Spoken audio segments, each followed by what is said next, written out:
अस्सलामु अलैकुम वरहमतुल्लाहि वबरकातुहू। मैं मोहम्मद इम्तियाज़ पलामवी। मुअज़्ज़ज़ नाज़रीन, आपके मन में एक सवाल होगा कि ईद का चाँद कब निकलेगा, 29 तारीख को या 30 तारीख को। इसका जवाब यह है कि चाँद अभी हज़रत पिराने पीर रहमतुल्लाहि अलैह के दरबार में इजाज़त लेने के लिए गया है कि 29 को निकलना है या 30 को निकलना है। इस बात को बरेली मज़हब के ख़तीब अमीनुल क़ादरी की ज़बानी समाअत फरमाइए।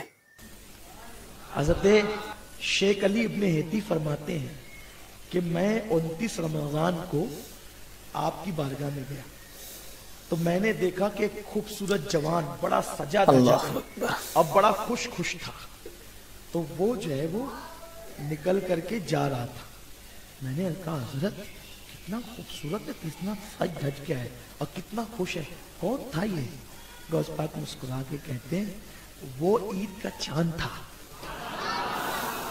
वो कोई इंसान नहीं था। वो कौन था? ईद का चांद था। और मुझसे इजाजत लेने आया था, हजरत 29 को निकलना है कि 30 को निकलना है?